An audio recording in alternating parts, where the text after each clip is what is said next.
que muestras al mundo en toda tu magnitud.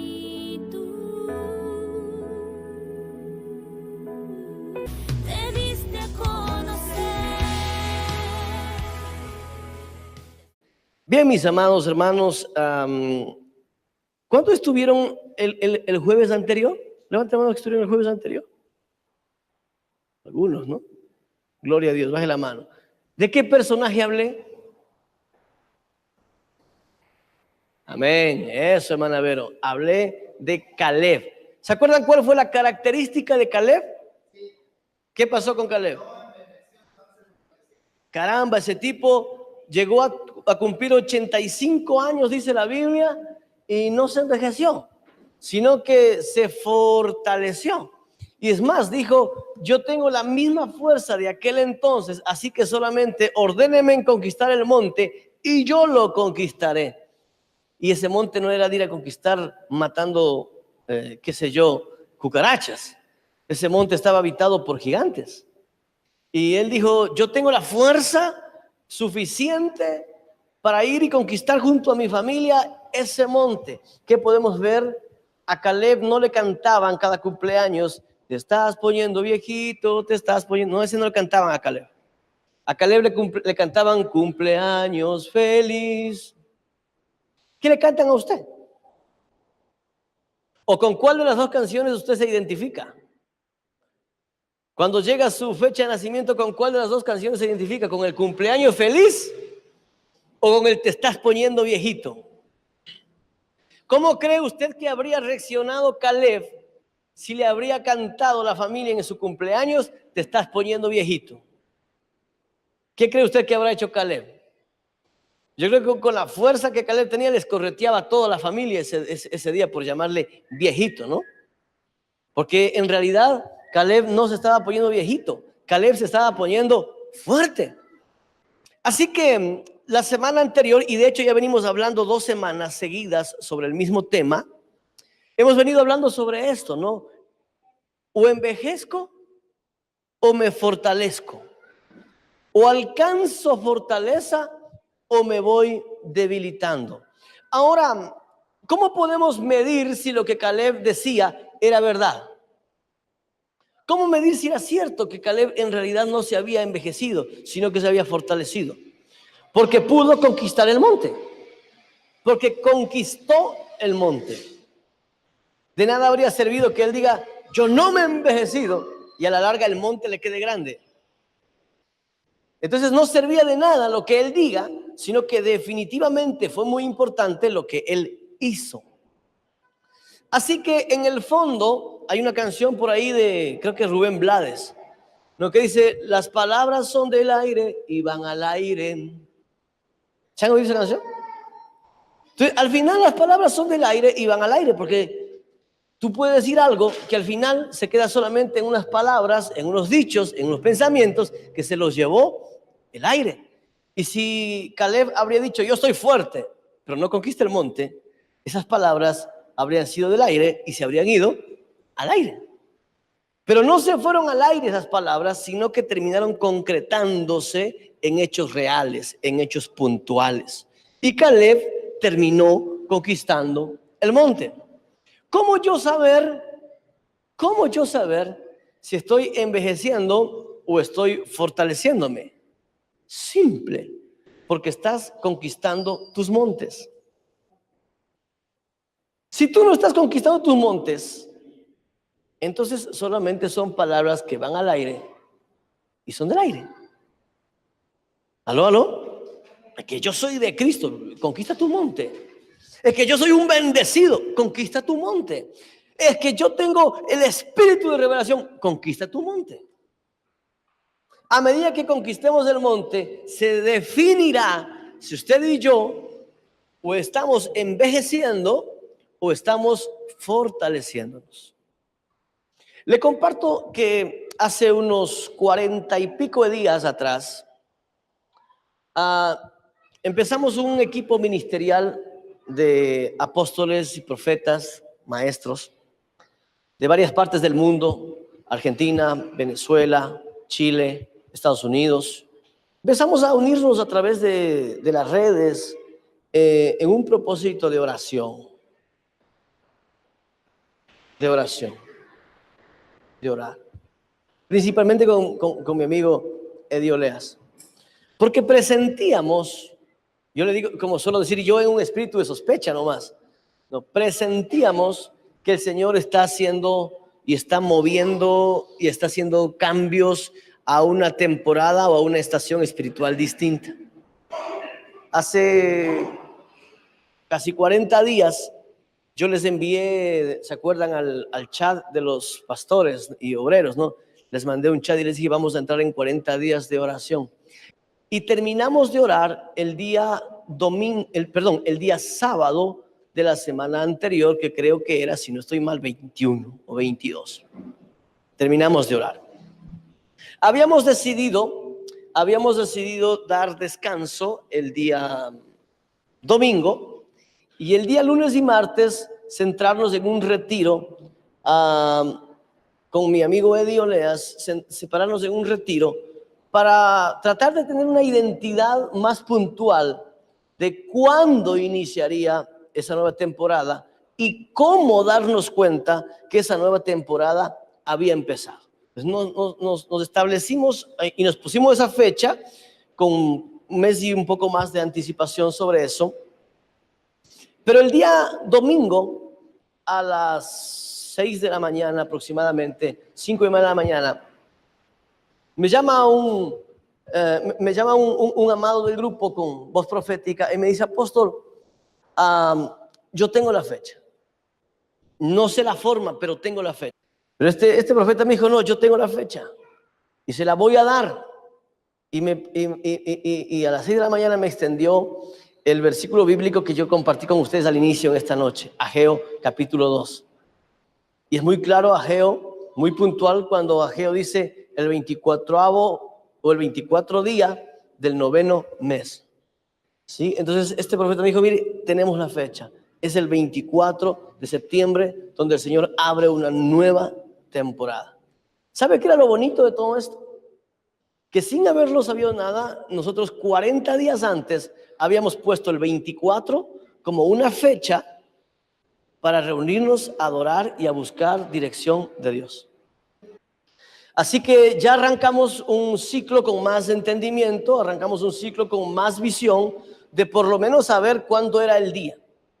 Le habíamos pedido también al Señor que nos muestre situaciones que se presenten circunstancias. A veces Dios le pone a hacer a uno cosas locas y tras días anteriores yo hice algunas situaciones, hice algunas cosas que ni yo mismo supe por qué las hice, solamente el Espíritu me movió a hacerlas y listo.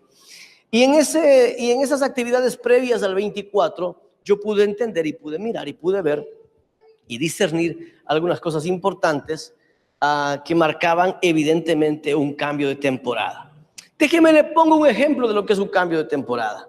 Aquí tal vez no conocemos mucho porque casi no tenemos temporadas, pero si usted se va fuera del país, ahí usted sí va a conocer la temporada, ¿no es cierto? Por ejemplo, usted tiene una temporada llamada invierno y en el invierno, la característica del invierno en diferentes países es que la temperatura baja 0.0, es decir, está del 0.0, -2, -3, -4. Entonces la gente tiene que prepararse para esa temporada. Compra ropa abrigada, compra unas especies de audífonos, pero en realidad no son audífonos, son orejeras, porque si no parece que se quiebran las orejas, ¿sí? Hace arreglar los aires acondicionados de los vehículos y les pone a punto, porque si sale y el aire acondicionado se le daña en la media carretera, se murió, porque la carretera está bajo cero. Es decir, se preparan con todo un escenario para entrar a esta época de invierno. El closet cambia completamente, el vestuario cambia, la alimentación cambia, los equipos en el vehículo y en la casa cambian porque se preparan para esa temporada. Pero después de esa temporada pasan 3 meses y esa temporada llegó a su fin. Y viene una temporada distinta o viene una estación distinta, ¿no es cierto? Llamada primavera. Y evidentemente la primavera es completamente distinta al invierno.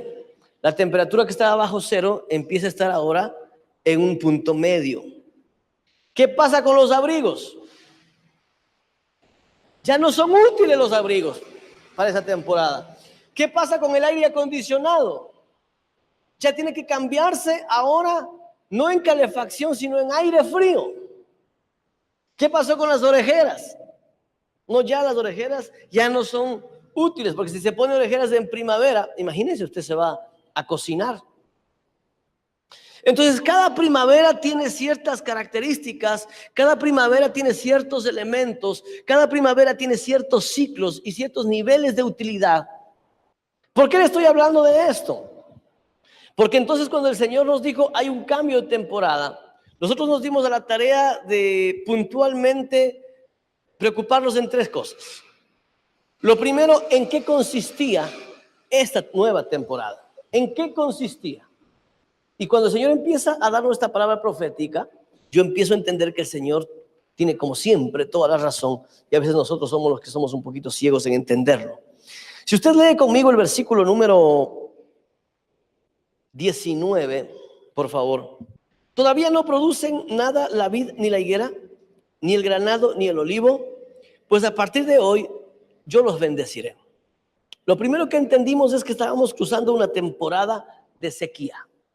Lo primero que entendimos es que estábamos terminando una temporada de escasez, de prácticamente poca o casi ninguna producción. Y cuando el Señor nos da el entendimiento de este texto, yo empecé a hablar con mis demás hermanos, principalmente con Eddie que estaba a mi lado. Y le digo, bueno, cuéntame entonces si el Señor se equivocó o solamente a mí me pasa o cómo estás tú. Y dice, no, en realidad estoy entendiendo que hemos terminado una temporada muy difícil, con muchas privaciones, con muchas dificultades. No solamente nosotros, también los hermanos, también la iglesia, con algunos negocios frustrados, con algunos negocios que no se concretaron, con algunas situaciones que no llegaron a terminarse, a concluirse. En realidad decía, ha sido una temporada difícil. Y yo corroboraba esto con el apóstol Eddie y le decía, en verdad, amado, ha sido una temporada difícil. Ahora, yo les pregunto a ustedes, porque a lo mejor la situación es solamente mía. Les pregunto yo a ustedes, ¿hemos terminado una temporada difícil? ¿Sí o no? Hemos terminado una temporada difícil, con muchas dificultades y con muchas situaciones. Ahora, gócese, porque lo bueno fue que esa fue cuando la temporada pasada. Porque ¿cuál es la promesa del Señor para la temporada presente? Dice, yo los voy a bendecir. ¿Sabe lo que está diciendo? ¿Sabe lo que está diciendo? Que si en el granero quedaban apenas unos cuantos granos, el Señor va a empezar a multiplicar esos granos. Eso es lo que está diciendo, va a empezar a multiplicar esos granos. No lo estoy llevando solamente en el aspecto financiero, ni en el aspecto eclesiástico, ni en el aspecto familiar, lo estoy llevando de una forma integral.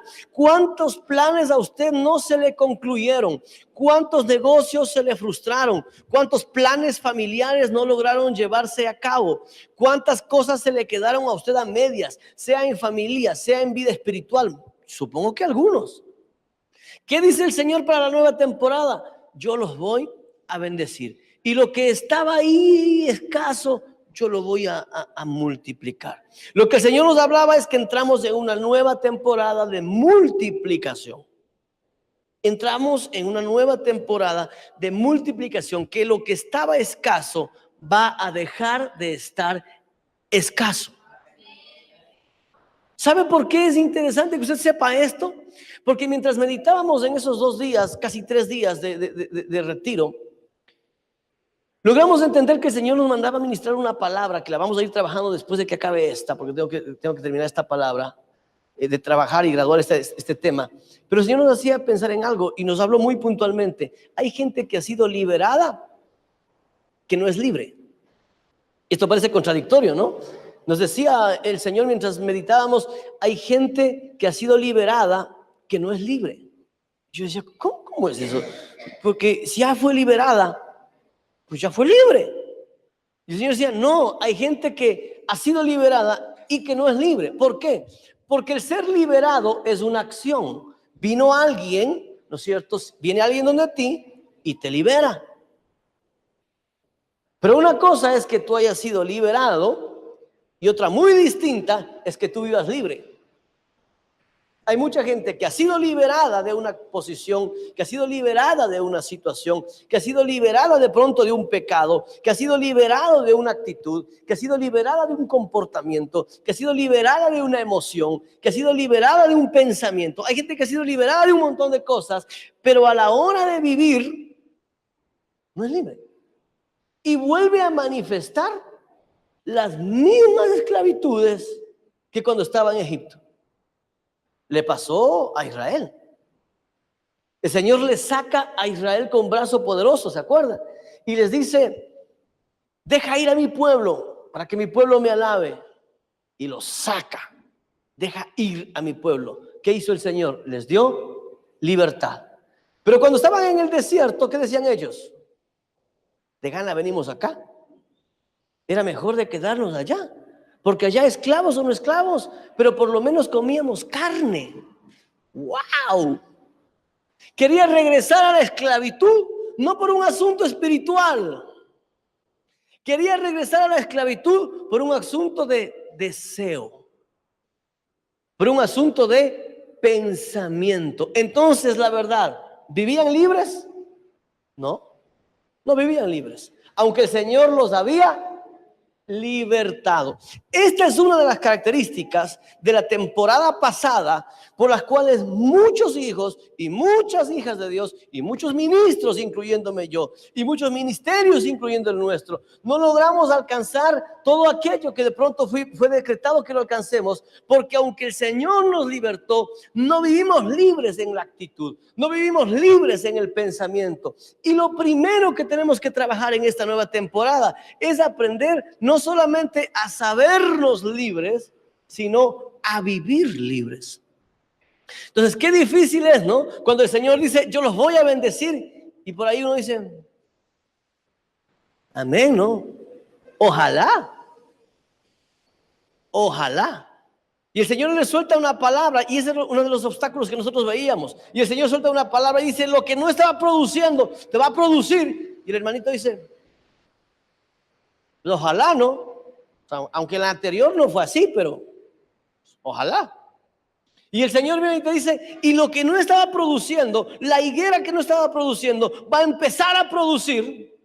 Y el hermanito dice, pero es que la temporada anterior no produjo. ¿Se da cuenta de lo que le estoy diciendo? O sea, Dios marca una nueva temporada para traer libertad y productividad, pero tenemos nosotros que tomar una posición. O camino en pos de creer lo que el Señor está diciendo, o me quedo parado en la línea lamentándome porque allá no funcionó así. Uno de los grandes problemas que a la gente no le permite avanzar en una nueva temporada, en primer lugar, es su fe. Entonces, lo primero que le preguntamos al Señor, ¿cuál es la característica de esta nueva temporada?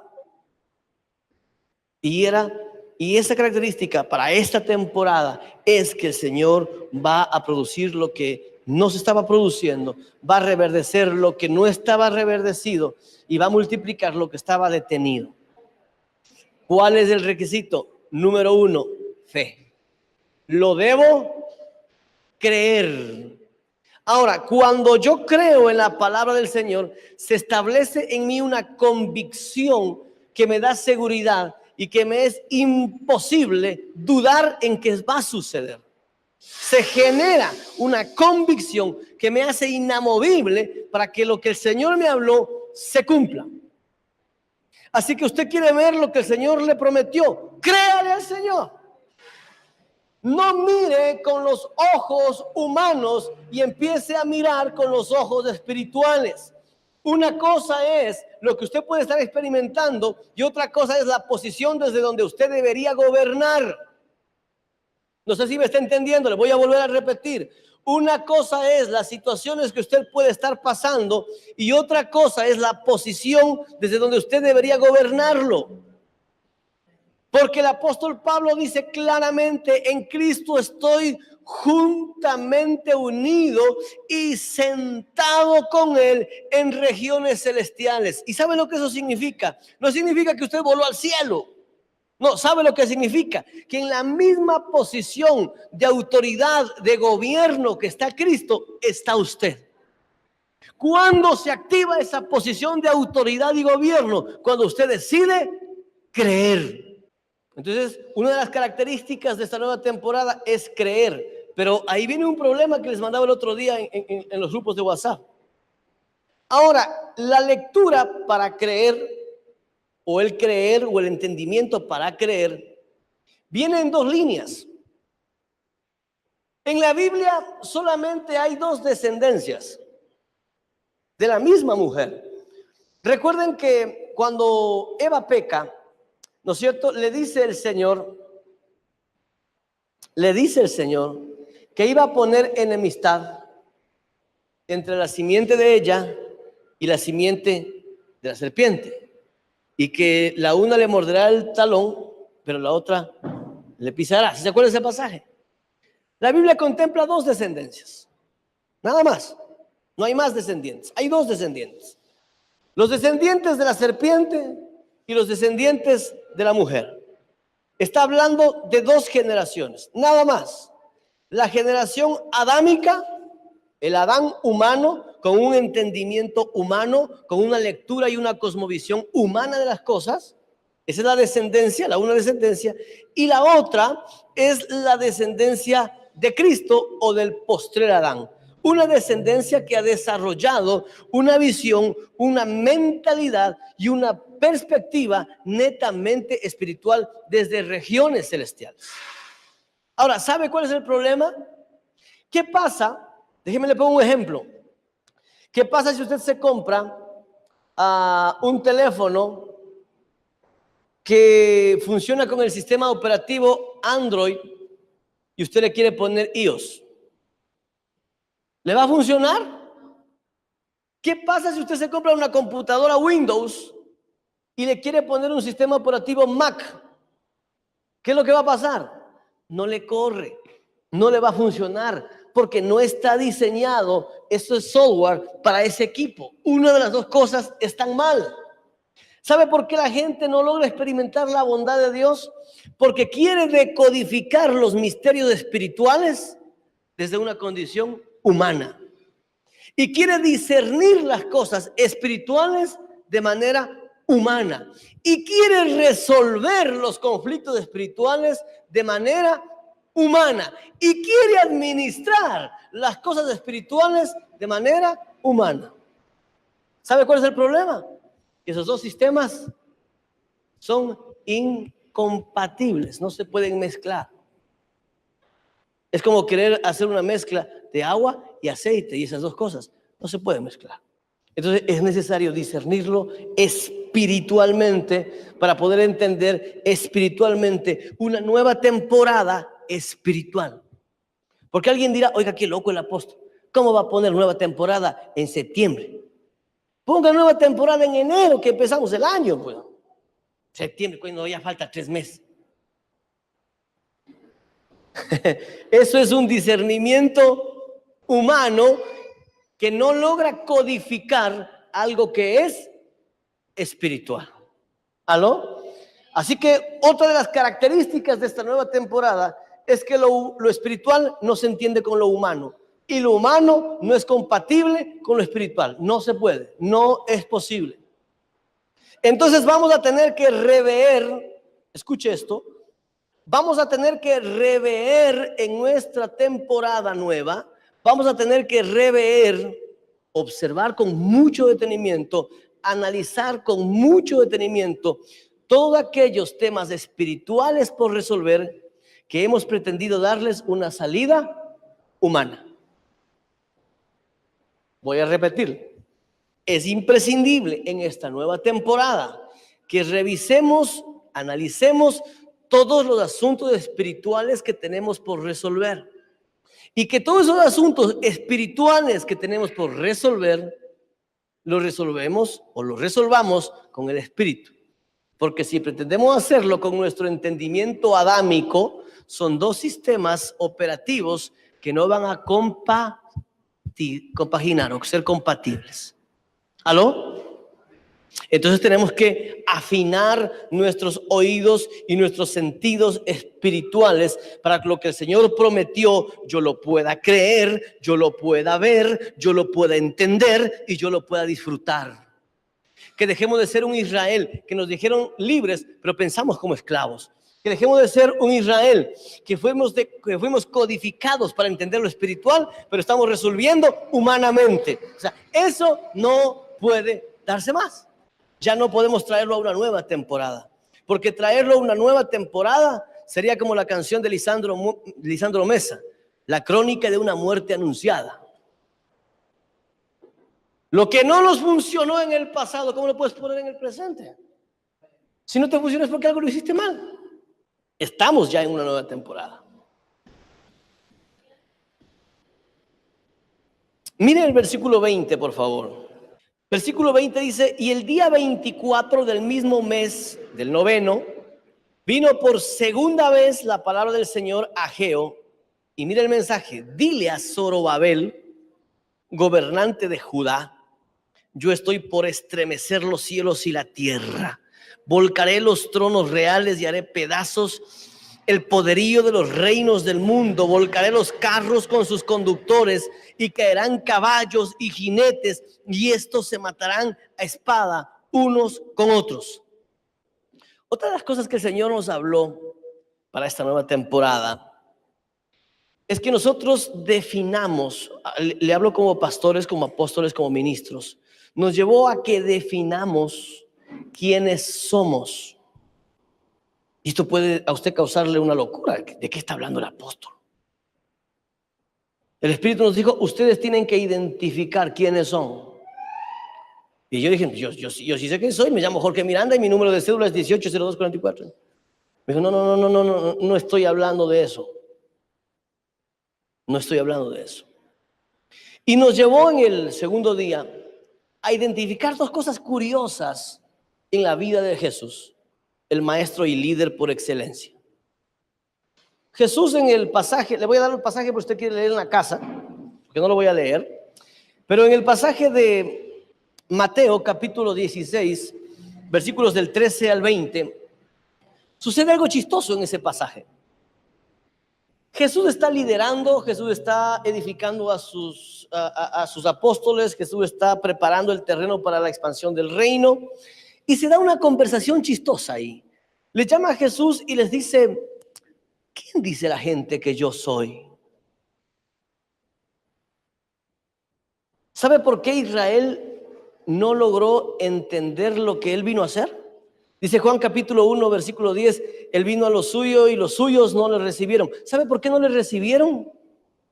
Porque para él ese tipo que hablaba era Jesús, el carpintero, el que su papá se llamaba José, el que la mamá se llamaba María, que nació en la ciudad de Belén y que sus hermanos y sus hermanas viven entre nosotros. O sea, ¿por qué no creyeron las palabras de Jesús? Porque cuando Jesús preguntó, ¿qué opinan ellos que soy yo?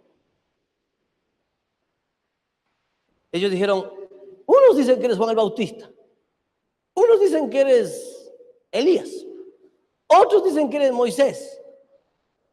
O sea, en definitivas cuentas, no sabían quién era él. Y el Señor nos llevaba a hacernos una pregunta. Si tú pudieras preguntar a alguien, sin que sepa que eres tú, ¿quién eres tú? Escucharías un montón de respuestas distintas. En otras palabras, si yo me disfrazaría de qué sé yo, de Bin Laden, y me iría donde algunos de ustedes, y yo les preguntaría, oigan, ¿quién es ese apóstol? ¿Qué diría usted? Vaya un tipo medio mal genio, ¿no? La pregunta es, ¿me conoce? ¿O habla por lo que alguien más Dijo, si yo tengo una palabra del Espíritu para darle, pues se la voy a dar. Y si tengo que decirle, está mal, pues tengo que decirle que está mal. Y si tengo que poner una corrección, pues se la voy a poner. El problema es que usted tiene que identificar quién le está diciendo. Aló, es que tiene que identificar quién le está diciendo. Jesús se paró y les dijo, hipócritas, a los pobres fariseos, ¿no? Les dijo, hipócritas, sepulcros blanqueados, por afuera están bonitos, pero por adentro están llenos de podredumbre. ¿Qué hicieron? Lo querían apedrear. ¿Por qué lo querían apedrear? Porque era el hijo del carpintero. ¿Y por qué el hijo del carpintero les iba a hablar de esa forma? Pero si habrían abierto bien los ojos y se habrían dado cuenta que el que les estaba llamando sepulcros blanqueados era el Cristo, entonces seguro se habían postrado a sus pies, lo habrían adorado y habrían cambiado de actitud. Ahora, ¿sabe por qué es interesante esto? Porque de acuerdo a la identidad de la persona o a lo que usted logra identificar de esa persona, es como usted procederá con la palabra de esa persona. Déjeme le explico. Viene su vecina, hermana Mili. Viene una vecina después del barrio y le dice, Mili, dice que te van a meter presa. ¿Qué hace usted? ¿Qué haría? Nada, no es cierto. Yo no he hecho nada, esta vieja está loca. No hago nada. Pero ¿qué tal que le llega una notificación del juez y el juez le dice, señora, le vamos a meter presa? Ahí la cosa cambia, porque ya no fue la vecina, ya fue el juez. Y que la vecina diga lo que quiera. Pero si el juez que tiene la autoridad para meterme preso lo dijo, porque no lo dijo cualquiera, lo dijo el juez. ¿Aló? Déjeme le pongo otro ejemplo. ¿Qué haría usted, mi hermano, si viene un vecino y le dice, oye hermano, yo creo que tu enfermedad es de operarte? ¿Qué haría usted? Usted dice, no, yo voy a orar, yo no me voy a meter al cuchillo. No, yo creo que hagan una cosa simple, voy a orar y no va a pasar nada, ¿sí o no? Pero ¿qué tal que si usted se va al especialista y el especialista le dice, señor, usted se tiene que operar el día de mañana? ¿Qué hace usted? Aquí estoy. Meta cuchillo. Claro, porque no le dijo el vecino, pues, le dijo el médico especialista. Y si el médico especialista le dice que se tiene que operar, yo me opero. No voy a dar 5 minutos porque me lo está diciendo un especialista. Por eso fue la preocupación de Jesús cuando le dijo a sus discípulos, ¿quién dice la gente que soy yo? ¿Usted está entendiendo? Pero la conversación no quedó ahí. La conversación no quedó ahí. La conversación se hizo más corta porque les preguntó a los discípulos. Y a los discípulos también les dijo, ¿y ustedes? ¿Quién dice que soy yo? ¿Sabe cuál era el problema? Que tampoco sabían. ¿Por qué el pueblo creía que Jesús era Moisés? Porque seguramente muchos de los discípulos también creían que era la reencarnación de Moisés. ¿Por qué muchos del pueblo creían que era Eliseo? Porque muchos de sus discípulos deben haber creído que era Eliseo. No. Entonces, ¿por qué el pueblo creía? El pueblo creía porque los discípulos creían. Es decir, no lo conocían. Pero se da algo increíble ahí, ¿no? Se levanta uno, me imagino medio temeroso ahí, porque le iban a criticar a los otros. ¿Quién soy yo? Le dijo a Pedro. Y Pedro dijo, tú eres el Cristo. Y ahí cambió la situación. Porque cuando le dijo, tú eres el Cristo, pasan 3 cosas importantes. Lo primero que sucede es que dice, bienaventurado. Porque eso no te lo reveló nadie, eso te lo reveló mi Padre. ¿Sabe lo que le quiero decir? Para que usted identifique una paternidad espiritual, no se lo puede dar ningún hombre. A mí no me serviría, sería inútil que yo me vaya y le diga, hermana Débora, yo soy su padre espiritual. Usted tiene que creer en mí porque yo soy su padre espiritual. No serviría de nada. Sería una perdera de tiempo. ¿Sabe por qué? Porque si no se lo revela el Espíritu, no se lo revela a nadie. Es un tema de revelación, no es un tema de entendimiento. No. Entonces digo, wow, le dijo, eso te lo reveló mi padre. Yo quiero decirle que la paternidad viene por revelación y no por entendimiento. Y ahí comprendimos algunas cosas que hicimos en la temporada pasada que tienen que tener ciertos cambios en la temporada presente. Ahora, pasó algo increíble ahí, porque le dice, Simón Pedro, le cambió el nombre. ¿Qué significaba Simón? Esto es increíble. Simón significa el frágil, el débil, el improductivo, el que se deja llevar por todo concepto, el que se deja llevar por toda idea. Eso era Simón. Y le dice, ya no será Simón. Por tener la revelación de quién soy yo, ahora dejas de ser Simón y ahora serás Pedro. ¿Y qué significa Pedro? Piedra. Ya no es movible, ya no es maleable, ya no es llevada por el viento. No, ahora se convierte en una persona fija, en una persona sólida, en una persona inamovible. ¿Se está dando cuenta? O sea, ¿qué pasó en la vida de Pedro cuando entendió quién fue Jesús? Logró pasar de la temporada de Simón a la temporada de Pedro. ¿Por qué mucha gente se queda en los Simón? Porque no logra tener la revelación de quién le habla. Y claro, como no tiene la revelación de quién le habla, pues lo único que ve es la fachada humana. Y claro, dentro de esta fachada humana, pues uno no le puede caer bien a todo el mundo. Dentro de la fachada humana uno no es moneda de oro para que todo el mundo le ame. Y peor si te digo tus verdades y te confronto con tus errores, peor todavía que me vas a amar.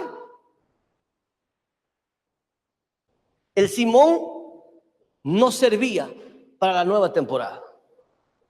El Simón o se convertía en Pedro o se quedaba allá.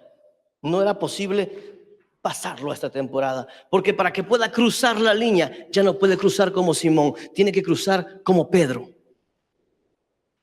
Y eso no lo produce hombre alguno, eso no lo produce elocuencia alguna, eso no lo produce presión alguna, eso es por revelación. No hay otra forma. Y entonces, ¿sabe lo que sucede ahí en ese pasaje? Le dice el Señor, a ti te voy a dar las llaves del reino, para que todo lo que ates en el cielo se ate en la tierra y lo que desates en el cielo se desate en la tierra. O sea, le dio autoridad para pasar de un consumidor a un productor, para pasar de un derrotado a un vencedor, para pasar de un Simón a un Pedro. ¿Cuándo recibió la autoridad? Cuando identificó quién le estaba hablando. Increíble. ¿Qué pasó en el pasaje de Ageo? La palabra del Señor viene al profeta, pero el profeta es enviado al gobernador. Y la palabra que le lleva al gobernador es una palabra que a veces a nosotros, como ministros del reino y del nuevo pacto, nos cuesta escuchar. Tal vez por una falsa humildad o para que no tropiecen los débiles. Mire por favor lo que sucede o lo que le dice en el versículo 23. En aquel día, afirma el Señor Todopoderoso, te tomaré a ti, mi siervo Zorobabel, hijo de Salatiel, afirma el Señor, y te haré semejante a un anillo de sellar, porque yo te he elegido, afirma el Señor Todopoderoso. Ahora, ¿sabe usted lo que es un anillo de sellar? En el antiguo tiempo no había ni correo electrónico, ni mail, ni Facebook, ni WhatsApp. sino que lo único que había era un mensajero que cogía una carta hecho rollo y que le llevaba de un lugar a otro. Eso es lo único que había como correo. Pero ¿cómo saber de una ciudad a otra que el mensaje era cierto, que el mensaje era correcto, que el mensaje no había sido cambiado o que el mensaje no había sido adulterado? ¿Cómo saberlo? Entonces, ¿sabe lo que pasaba? Cogían el rollo y en la parte final le ponían una mezcla de cerámica y de barro, y cuando ya estaba pronto a secarse, venía el rey, que era la autoridad, y con su anillo lo sellaba. Y entonces cuando esta noticia llegaba a la gente o a otro gobernante, lo primero que esta persona hacía era revisar a ver si tenía el sello. Y si tenía el sello, entonces era un edicto que se ponía en práctica. Si no tenía el sello, simplemente eso se quedaba allí. ¿Y sabe lo que pasaba con el mensajero? Si en el viaje llegaba a romper el sello, se muere. ¿Entiende lo que le dice el profeta a Zorobabel? Está diciendo que el Señor le está invistiendo de autoridad para que cuando Él hable de parte de Dios, lo que Él hable se dé. Lo está invistiendo, de poder. Eso es lo que está diciendo. Porque ha sido y es un escogido de Dios, un separado por Dios para una tarea específica. Hay un pensamiento que me lo mandó, permítame, le leo porque recién me lo mandó un apóstol hace 20 minutos. Por mi asignación eterna, yo soy un recurso de Dios para mi generación. Por tanto, el que conmigo no recoge, desparrama. Esta es la posición en la que a muchos hombres de Dios nos cuesta pararnos. Tal vez porque es un cargo de mucha responsabilidad. Porque decir, yo soy el recurso de Dios para mi generación. Porque decir, yo soy el recurso de Dios para la iglesia, es una responsabilidad muy seria. Y tal vez a veces nos cuesta pararnos en esa posición de declarar con firmeza, yo soy el recurso de Dios para este lugar. Pero logramos mirar en la Escritura que ese problema de identidad lideral tenía que quedarse en la temporada anterior. Y el Señor tiene que mandarle a confirmar a Zorobabel, yo te elegí y yo te he dado autoridad y yo haré de ti como un anillo de sellar. O sea, Dios le estaba confirmando a Salatiel quién era él. ¿Sabe por qué? Porque a veces es fácil identificarnos nosotros como humanos, pero no como llamados. Y por otro lado también nos da un poquito de pena, ¿no? Porque ir de pronto donde mi hermano y decirle, mi hermana, yo tengo una palabra de parte de Dios, se la voy a hablar yo, pero es Dios quien se la va a decir. Y eso es un poquito, a veces nos da un poco de, le hablo como pastor y como ministro, o sea, a veces un poquito de, el hermano vaya a tropezar, vaya a creer que, a veces eso nos lleva a nosotros a no pararnos en la posición en la que definitivamente Dios nos ha puesto. ¿Sabe cuál es el problema? Que si tú no te identificas quién eres, menos te va a identificar el resto.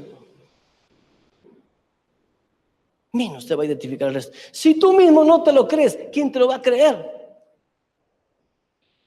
¿Aló? O sea, ¿quién te puede creer si ni tú te crees? Y entonces ese proceso también lo pasó Cristo. Es sorprendente, pero también el Señor lo pasó. Por más de una ocasión les dijo a los discípulos, pero no se lo digan a nadie. Por más de una ocasión el Señor se lo dijo, pero no se lo digan a nadie. Claro, porque el momento en que él decía, yo soy el Cristo, pues se le venía el mundo encima. Entonces Jesús dijo, ustedes lo saben, ya tienen el entendimiento, pero no le digan a nadie.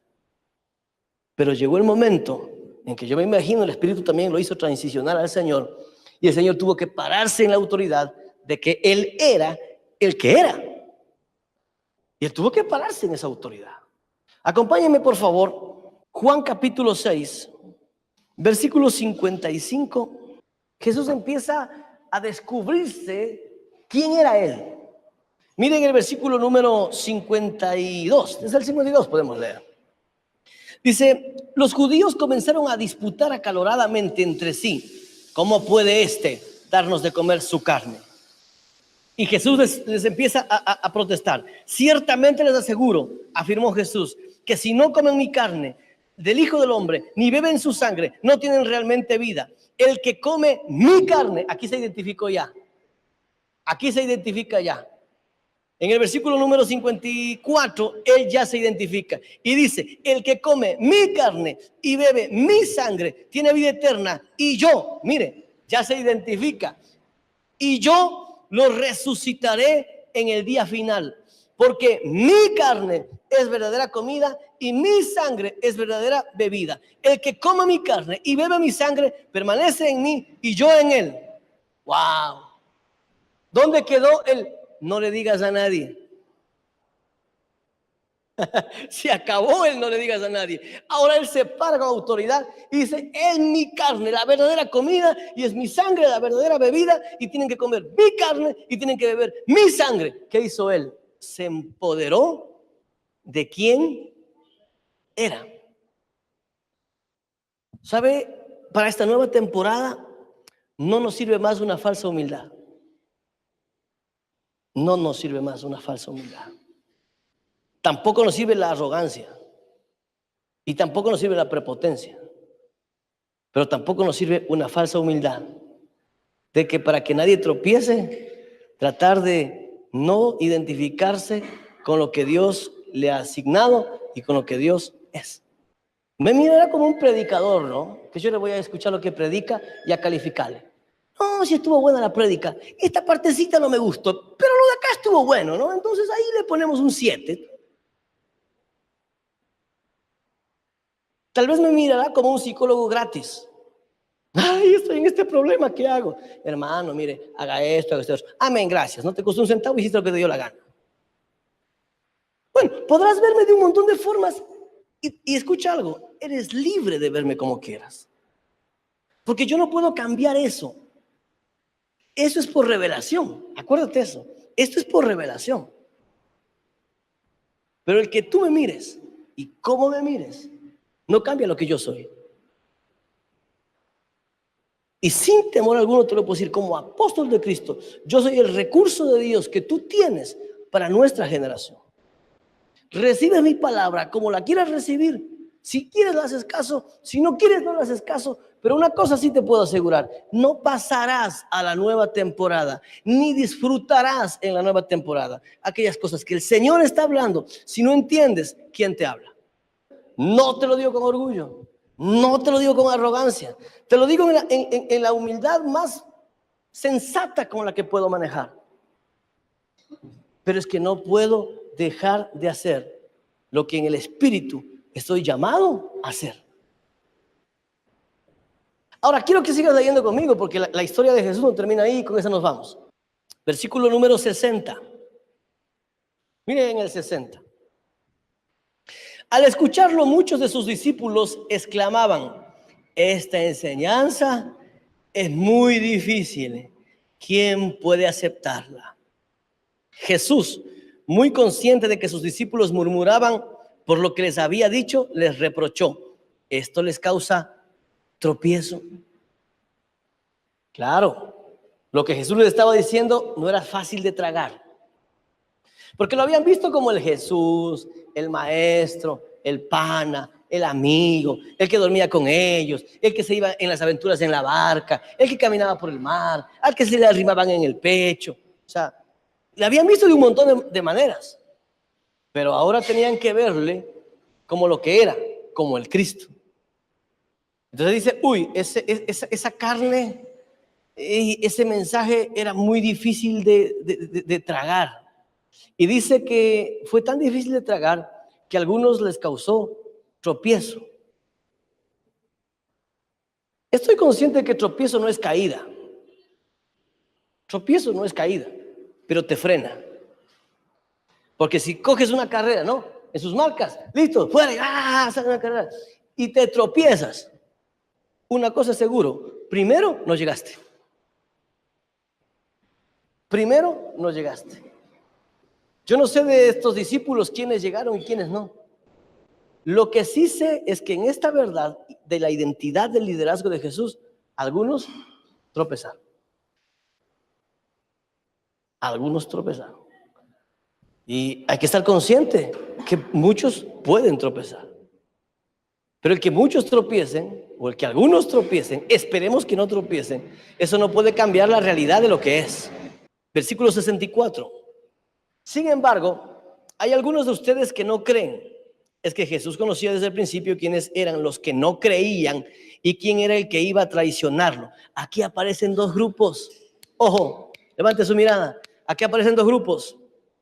Aquí aparecen dos grupos. El traicionero y los que no creían. O sea, no todos son traicioneros, pero hay algunos que no creen. De hecho, el traicionero no tuvo restauración. El que se tropezó de pronto sí, pero el traicionero no tuvo chance. Pero aquí hay dos grupos claritos: el que traicionó y el que no cree. Que para el efecto de una nueva temporada no podemos pasar a una nueva temporada con los que no creen.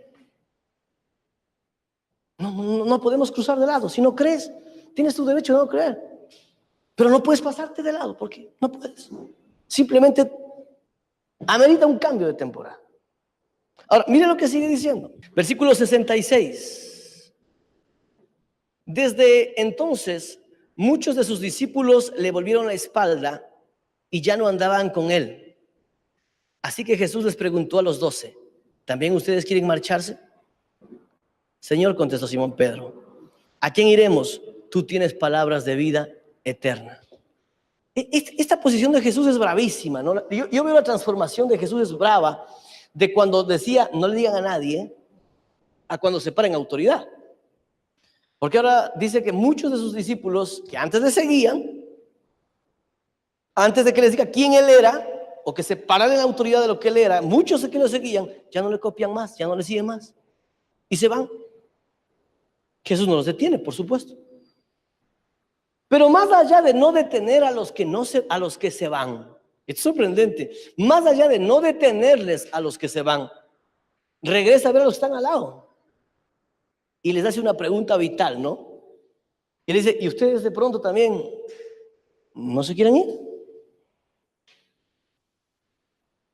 ¿Por qué Jesús hace esta pregunta? Él sabía con certeza que si quería llevarles a una nueva dimensión, con traición e incredulidad no pasa. Y era preferible volver a empezar si era necesario, a fracasar en medio del camino. Así que Jesús en una posición muy determinante les dice, ¿ustedes también no quieren irse? Y les lleva entonces a los pocos que le quedaban, porque la mayoría se fueron. Les lleva entonces a ponerse en una posición: o camino creyendo o me quedo expectando, porque siempre habrá los espectadores, ¿sí o no? A ver, dice que va a haber una buena temporada, a ver, vamos a ver. Dice que el Señor les va a prosperar, veamos si es cierto. Siempre va a haber los espectadores, siempre va a haber. La gran diferencia es que ellos estarán expectando y yo estaré con algunos disfrutando. Esa es la diferencia. Mientras unos expectan, otros disfrutamos. Simple.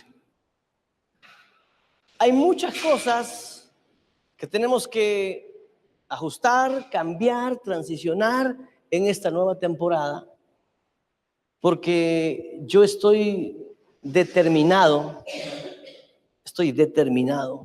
a que lo que Jesús dijo, a lo que el Espíritu habló, lo disfrutemos.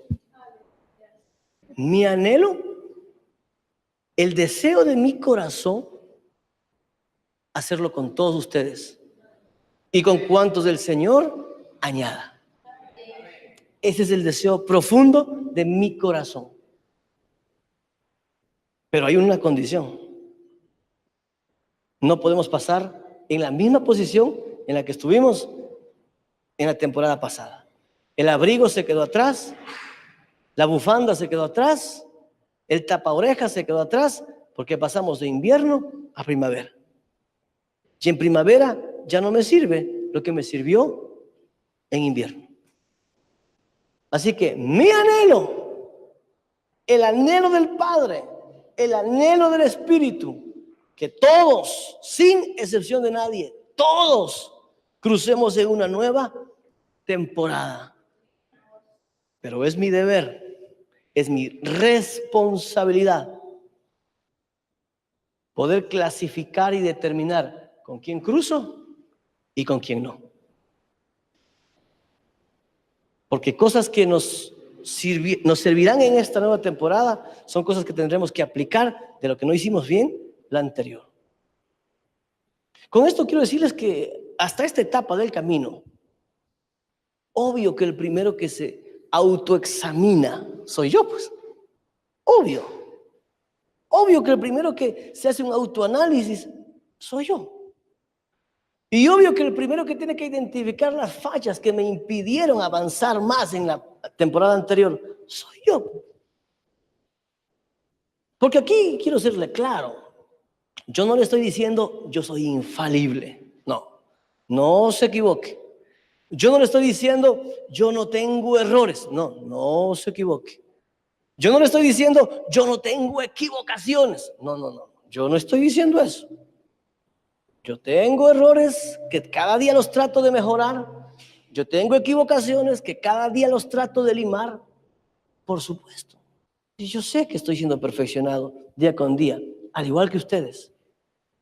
Pero así como sé que estoy siendo perfeccionado, también sé que soy la paternidad espiritual para la iglesia y el ministerio. Y eso está claro para mí. Y quien cruce conmigo en la nueva temporada lo tiene que tener claro. Ahora, me equivoqué. O usted identificó que yo me equivoqué. O usted se da cuenta que yo cometí un error. No tiemble. No tiemble. No se asuste. Golpee mi puerta. Venga y dígame. Un solo consejo le voy a dar. Cuando lo diga, abra sus ojos espirituales para ver a quién le dice. Solo eso. Solo eso. Déjeme le pongo un ejemplo. El peor de los cuadros. Su papá es un borracho. Su papá es un degenerado. Su papá es un botarata. Su papá es alcohólico. Su papá es drogadicto. Pues, lo peor que hay. ¿Cuál de estas falencias, que gracias a Dios yo no las tengo, cuál de estas falencias le darían a usted autoridad para humillarlo, para tratarle groseramente o para faltarle al respeto? ¿Cuál? Ninguna. Ninguna. Y aunque usted podría acercarse a increpar sus errores, siempre tendría que hacerlo con el entendimiento de que es su padre. Y que en su padre, lo primero que tiene que pasar es que hay honra, hay respeto. Y lo segundo, que no siempre papá le va a dar gusto. No siempre. Ahora, yo trataré en el espíritu siempre de que usted me dice algo, analizar una palabra, analizar unas posibilidades, ver si en realidad es un beneficio para la mayoría. Haré un análisis, de pronto compartiré la situación con otros ministros o otros hombres de Dios y después de eso tomaré una decisión. Por supuesto. No quiere decir que porque usted me venga a decir yo voy a darle gusto. No, no, tampoco, porque entonces ya no sería el papá. Yo tendría que bajarme a darle gusto a todos mis hijos. Y póngase usted a imaginar, si usted tiene 3 hijos y les pone a darle gusto a sus 3 hijos, terminó siendo cualquier cosa menos papá. ¿Aló, está acá? Puesto que en mi posición ministerial, el primero que se autoexamina soy yo. Y cuando usted tenga algo que decirme, no le tiemble las piernas. Yo no le voy a insultar, no, le voy a escuchar. No siempre le voy a dar gusto. No siempre le voy a decir, sí, así es. No, lo vamos a discutir, lo vamos a analizar. De pronto habrá cosas que en mi juventud ministerial hablaré y preguntaré a hombres de mayor envergadura que yo considero referentes para recibir un consejo y al final tomar una decisión como papá de la casa. Por supuesto que sí. No tenga miedo. Venga, acércame a eso y le diga. Pero nunca se forme un concepto de mi persona. Nunca se forme un juicio de mi persona si primeramente no ha hablado conmigo. ¿Aló? Nunca. Hoy subía un pensamiento al Facebook. La muestra, escucha esto, la muestra más fiel del amor. La muestra más fiel del amor. Lo encuentras al escuchar cómo hablan de ti cuando tú no estás. Se lo voy a repetir. La muestra más fiel del amor que alguien dice tener de ti o por ti, lo vas a descubrir cuando qué es lo que dicen de ti cuando tú no estás. Eso es interesante. Entonces, mis amados hermanos, ahí a breves rasgos, porque esto tenemos una buena temporada, larga temporada, para irlo madurando, para irlo alcanzando, para alcanzar un nivel e ir a otro, para alcanzar un nivel e ir a otro. Esta es una temporada que la graduaremos. Entonces tenemos una temporada, no sé qué tiempo el Señor nos la vaya a dar, tenemos una temporada para ir madurando, aprendiendo, escuchando, desarrollando aquellas cosas que el Señor nos irá dando. Y si usted hoy no la ve clara, pues la empezará a ver. Si usted hoy no lo entiende, mañana lo entenderá mejor. Si usted hoy no lo logra dimensionar, mañana lo dimensionará de mejor manera. Solo 3 cosas. 1, tiene que creer. Tiene que creer. Si no, no pasará. 2, tiene que identificar quién es el que le habla. Tiene que tener una identidad clara de quién es el que le habla. Y 3, tiene que estar apto a una transformación integral del ser. Integral. Porque muchas cosas de las que creíamos en la temporada anterior no nos van a servir para la nueva. Muchas de las cosas que administrábamos o de la forma en que lo hacíamos en la temporada anterior no nos va a servir para esta. Muchas cosas como las hacíamos en la anterior no nos van a servir para esta nueva temporada. Habrá cambios que tendremos que entenderlo. Y al final, como los dijo Jesús, ¿no? Dura palabra es esta. Sí, definitivamente es dura palabra. Que en mi espíritu oro para que ustedes lo puedan procesar, para que ustedes lo puedan entender, pero más allá de procesar y entender, lo puedan creer y reconocer para pasar a una nueva etapa. Es el anhelo de mi corazón.